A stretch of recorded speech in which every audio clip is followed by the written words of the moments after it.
Porque nós, psicólogos, somos o profissional mais qualificado, né, primeiramente dizendo, mais qualificados a lidar com o sofrimento extremo de pessoas que podem estar cometendo autolesão, pessoas que estão com depressão grave ou com transtornos mentais que levam, né, que tem um link muito sério à autolesão. Por que nós, psicólogos, somos o profissional que temos maior nível de qualidade para poder atender esse tipo de pessoa? Agora, quando a gente fala de suicídio, a gente entende que esse fenômeno é multifatorial, social, tem aspectos muito amplos, né, nesse desenvolvimento. Por que o psicólogo é um profissional que ele tem uma importância primordial para esse tratamento? Porque, como a gente já entendeu, né, psicólogo não é apenas psicoterapeuta, né? Ele também é um profissional que ele atua em diversas esferas, e eu estou falando só de psicologia clínica, eu nem estou falando das diversas áreas que a gente tem, né? Eu estou aqui falando só da nossa área aqui, que é a psicologia clínica, né? Dentro da psicologia clínica, nós temos muitos serviços e intervenções que fazem com que a área da psicologia clínica seja a área essencial para o tratamento tão grave como é o caso do suicídio. Então, gente, com relação a isso, é claro que um terapeuta não tem os recursos técnicos que um psicólogo clínico tem. Por isso que um terapeuta que não é psicólogo, se ele recebe alguém com sofrimento extremamente grave, ele precisa encaminhar para um psicólogo, né? O psicólogo que vai saber atuar. Por quê? Porque a gente trabalha em diversas esferas, em todas as esferas do ser humano. A gente tem um trabalho que... E aí eu quero trazer uma teoria para que a gente possa visualizar isso. Lembrando que a gente sempre vai associar a teoria da gente à prática. Eu trago aqui uma teoria que ela possa exemplificar muito isso. É a teoria da pirâmide de Maslow, né? Maslow é um psicólogo humanista, né? E ele traz ali a teoria da pirâmide das necessidades hierárquicas do ser humano, né? Então, por que isso? Porque nós, seres humanos, temos diversas esferas e etapas, né? Que vai subindo degraus aí de necessidades, né?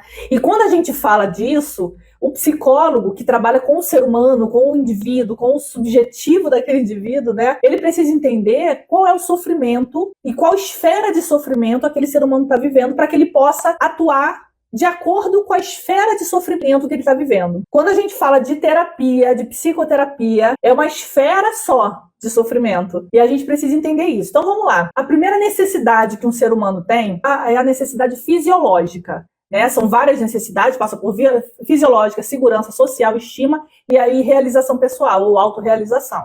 Né? São várias esferas de necessidade.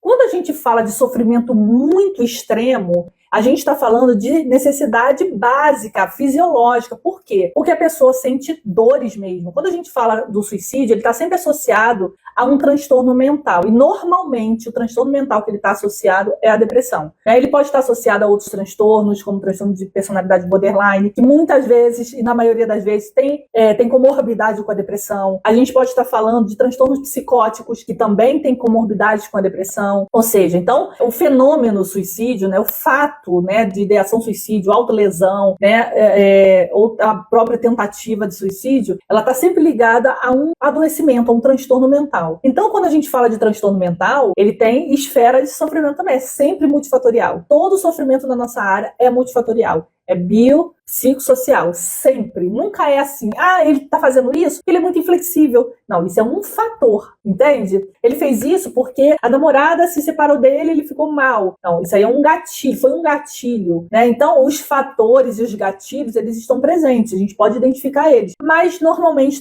é uma junção de coisas e um desenvolvimento de um tempo. Não é de uma hora para outra, né? Que a pessoa suicida de uma hora para outra. Não, isso já vem se desenvolvendo, né, ao longo do tempo. Esse sofrimento, né? Agora, quando a gente fala de questões fisiológicas, a gente fala das necessidades mais básicas do ser humano, de serem atendidas ali quase como uma criança mesmo, né? Então, a gente, como psicólogo, a gente tem recursos técnicos e éticos e normativos, né, e serviços que a gente presta para servir a essas questões. Quando a gente fala de fisiológico, por exemplo, a gente pode estar falando de encaminhamento, a gente pode estar falando de orientações da vida prática de uma pessoa, e isso não tem a ver com psicoterapia. Repararam? Psicoterapia a gente não dá orientação, psicoterapia a gente não faz nenhuma intervenção direta. Agora, na nossa prática clínica como um todo, a gente tem muitos serviços e intervenções para lidar, principalmente quando a gente está falando de jovens, crianças, adolescentes, né, que ainda são pessoas com necessidade de amparo, né, idosos, né, então são pessoas que precisam ainda de amparo de familiares. Então, a fisiológica a gente pode pensar assim, eu gosto sempre de dar um exemplo, trazendo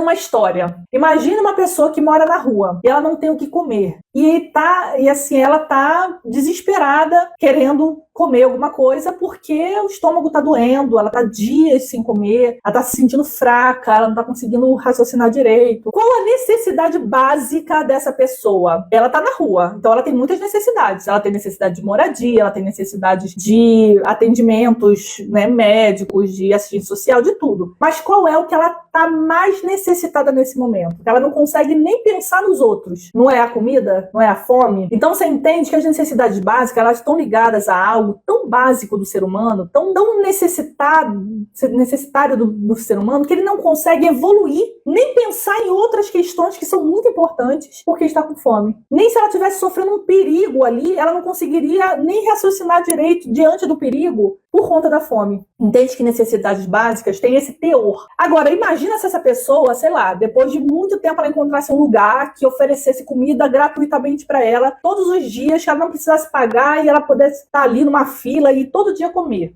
Ela ia lidar com essa necessidade. Bem, essa necessidade eu satisfiz, eu estou comendo agora todos os dias. E aí, o ser humano, de acordo com a teoria de Maslow, ele começa a evoluir o nível de necessidade. Ele começa a andar, a subir uma escala de hierarquia de necessidade. A básica, né? A alimentação, a dor, qualquer tipo de questões mais voltadas à fisiologia, elas são as mais básicas, né? Elas estão ali na base da pirâmide. Ninguém consegue fazer nada, refletir e pensar e criar planos se a pessoa tiver com uma necessidade básica muito forte. E aí ele vai lá para a necessidade de segurança. Por quê? Agora eu tô comendo bem, tô me alimentando, eu consigo pensar e eu tô vendo assim, eu preciso me livrar de perigos que eu sofro, eu preciso de ter um local para eu ficar, para eu, sabe, me proteger do frio, me proteger dos perigos, me proteger do tempo, preciso me proteger ali de violência, né? Então a pessoa começa a evoluir o nível de necessidade, né? E quando a gente ajuda uma pessoa que está num nível de sofrimento muito extremo, a gente também vai passar por essas necessidades, entende? Então a pessoa está num nível de sofrimento muito extremo e nós temos intervenções e serviços e normativas, né, normas técnicas que abarcam esse sofrimento extremo. E o psicólogo precisa conhecer. Agora, gente, então, Maslow fala que quando a pessoa chega nesse topo da pirâmide, ela continua a desejar. Então ela nunca para. Na verdade, as pessoas que chegam nesse topo, às vezes, nem se dão conta. Então elas continuam desejando, e isso é necessário, né? Uma visão bem humanista, né? O ser humano está sempre numa proposição de querer, de desejar. Isso faz parte da natureza humana. A gente sempre querer alguma coisa, sempre querer buscar alguma coisa, porque se a gente para de buscar, a gente para de querer buscar, é como se a gente entrasse na depressão, né? Na verdade, a depressão, ela tem a ver com isso, né? É o extremo da busca, da vida, né? É a falta disso, né? A depressão não está ligada à falta de felicidade, está ligada à falta da própria vida. A depressão é como se fosse uma morte em vida, né? Então, quando a gente fala do contrário, do inverso da depressão, a gente fala da própria vida, da essência da vida, da necessidade de viver. Então, isso tem a ver com o oposto da depressão. Então, para a psicologia, é natural e saudável que a pessoa queira desejar, queira viver. Quando ela não quer viver e não quer desejar, aconteceu alguma coisa aí prejudicial a esse ser humano, né? Então, é com isso que a gente trabalha. Então, olha só, vamos analisar aqui. Uma pessoa que está no processo de psicoterapia, ela não pode, por exemplo, ela está lá no topo, né? Está lá na autorrealização. Ela não pode, por exemplo, ser diagnosticada com uma doença terminal.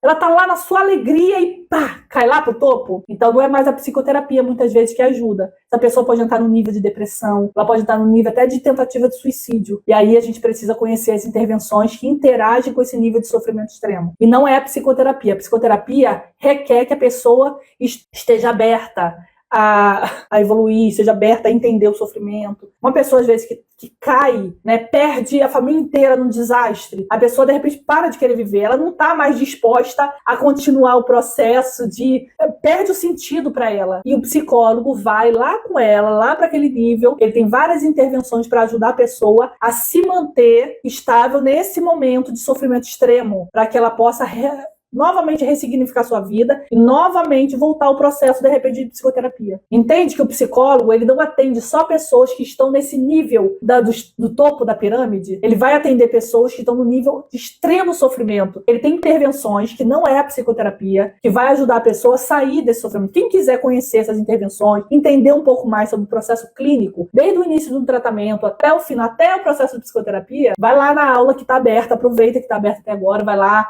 Além de tudo, a gente mostra também o nosso curso, a gente mostra como tá, tem um bônus lá de supervisão ilimitada, tá? Então, gente, só pra gente resumir aqui a nossa live de hoje, né? E durante a semana a gente vai ter outras lives, tá? Falando sobre esse tema. Durante esse mês todo, a gente vai falar outras lives falando sobre os fatores, os transtornos mais associados ao suicídio, né? Vamos falar desse tema para que a gente possa desenvolver uma clínica mais saudável, mais leve, mais simples para a gente que é psicólogo, né, de acordo com a nossa ciência, com a nossa ética, né, que somos uma profissão regulamentada e muito ampla, com muitos recursos. Não somos apenas psicoterapeutas, esse é um dos recursos que a gente tem, né, de tratamento, que é a psicoterapia, mas a gente tem diversos recursos. E o psicólogo sai da faculdade meio sem saber como aplicar esses recursos. A gente aprende todos eles, teoricamente, mas a gente não liga a teoria à prática. Aí a gente só sai dali com uma abordagem para que a gente possa sair da faculdade autorizado a atender, né? Gente, eu vou ficando por aqui. Aproveitem, tá? A aula tá aberta aqui na bio, quem quiser assistir, tá livre esse mês, né? E as vagas estão abertas, algumas vagas estão abertas para quem quiser entrar. Depois a gente fecha, porque depois a gente vai abrir só na nossa turma 18. Olha só, gente, vamos entrar na nossa turma 18. Nossa última foi a 17. Aproveita quem quiser entrar aí, vai entrar agora na 17, tá bom? Então, gente, eu vou ficando por aqui, ó. Grande beijo e essa semana tem mais live, tá? Tchau, tchau.